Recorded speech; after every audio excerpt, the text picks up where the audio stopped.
On revient en premier sur l'actualité dramatique de ce soir, cette attaque à la préfecture de police de Paris. Nous irons en direct tout au long de l'émission en cas de déclaration sur place. À l'Assemblée, une minute de silence a été observée à 15h par les députés. C'est la ministre de la Justice, Nicole Belloubet, qui a pris la parole en premier. Je vous propose d'écouter sa déclaration. Nous savons d'ores et déjà que plusieurs victimes sont malheureusement à déplorer. Et je voulais simplement, devant vous et avec vous, assurer les victimes et leurs familles de toutes nos pensées. Je souhaiterais également dire aux agents et aux fonctionnaires de la préfecture de police qu'ils peuvent être assurés en ces circonstances extrêmement traumatisantes et douloureuses, tragiques, de notre soutien le plus total. Maxime Desgaillet, soutien le plus total, bien sûr, compassion évidemment. Mais est-ce qu'il n'y a pas un problème de sécurité dans tout ça? Qu'est-ce que vous inspire ce nouveau drame? De la sidération, d'abord. Je pense que c'est le cas de tout le monde, parce que le bilan est particulièrement lourd. Je crois qu'on ne peut pour l'instant en rester que principalement là. On va voir ce que dit l'enquête.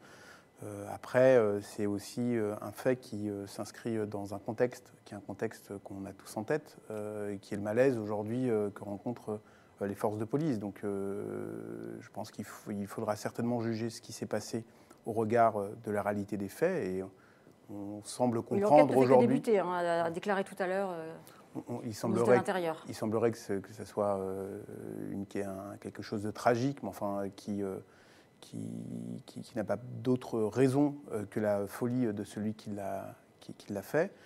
Après, c'est vrai aussi que ça intervient dans un moment dans lequel les forces de police ne cessent d'exprimer leurs difficultés de conditions de travail. Donc l'enquête ne fait que commencer. Effectivement, pour l'instant, il n'y a pas de présomption. Une enquête est en cours, une perquisition est en cours à Gonesse. Donc effectivement, nous en saurons plus dans les heures qui suivent. Malgré tout, un attaquant équipé d'un couteau au sein de la préfecture de police, qu'est-ce que vous en pensez également, Alexandre Malafaille? Juvénal vous aurait dit, la question essentielle, c'est qui garde les gardes. Ça reste un sujet éternel.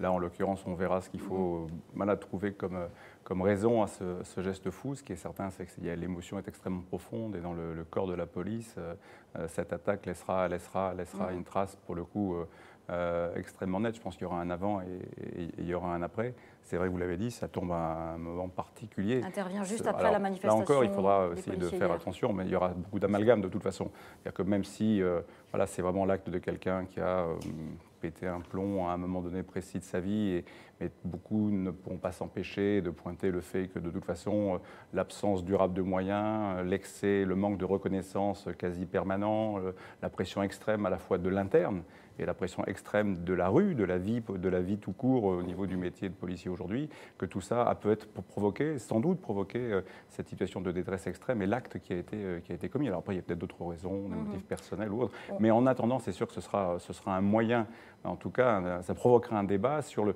comment, dans la durée, on prend en compte cette situation des policiers en France, mais ce n'est pas les seuls.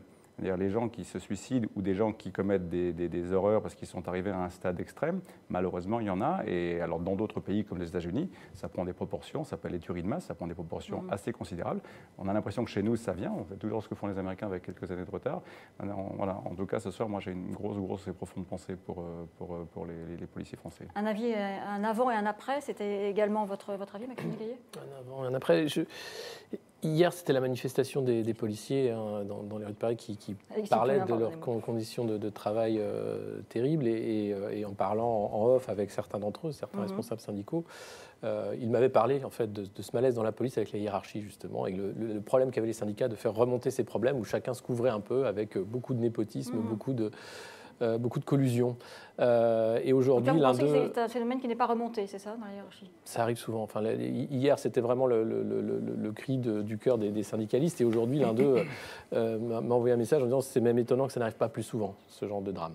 Voilà, vous dire l'état de la police aujourd'hui. Donc c'est un corps de métier à cran parce qu'il y a la pression extérieure, mais aussi il y a la pression intérieure et il y a des graves problèmes hiérarchiques, il y a des problèmes de management, il y a des problèmes de pression aussi sur le chiffre, alors qu'on n'est pas équipé, qu'on n'a pas les moyens. Les policiers s'achètent encore leurs équipements dans les commissariats. Enfin tout ça, c'est une réalité. Donc ce drame terrible, avec ces 4 ou 5 personnes qui perdent la vie.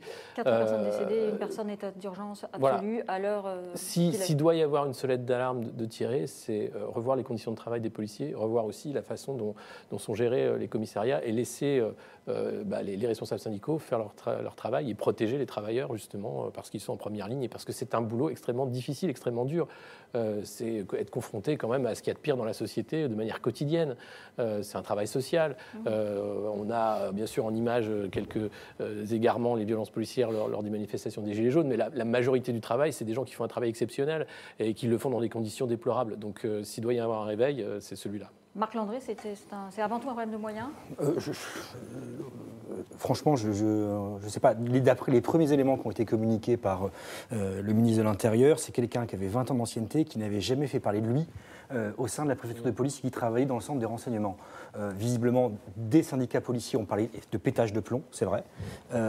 Sauf que ça aurait pu arriver dans un centre des impôts, visiblement. Ça aurait pu arriver dans un hôpital, ça aurait pu arriver même dans une entreprise, parce qu'un pétage de plomb, personne ne peut le prévoir, a priori, et surtout, on ne sait pas où est-ce qu'il peut taper. Donc, est-ce que c'est un problème de moyens ? Je pense qu'il ne faut peut-être pas tout mélanger. Il y a un problème de moyens dans la police, c'est un fait. Est-ce que c'est lié ? Est-ce que cette tuerie, malheureusement, est liée à ce problème de moyens ? Je ne crois pas. La personne, la personne travaillait depuis 20 ans, n'avait jamais été visiblement repérée. Les seuls éléments de profil qu'on a, c'est une personne qui était là depuis 20 ans, une personne qui manifestement était atteinte de surdité.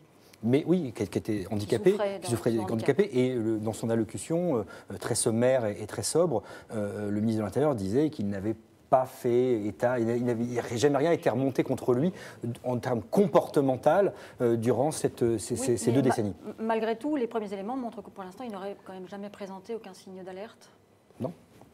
Non, c'est ce que je dis, oui, tout à fait. Tout à fait. Ça va dans votre...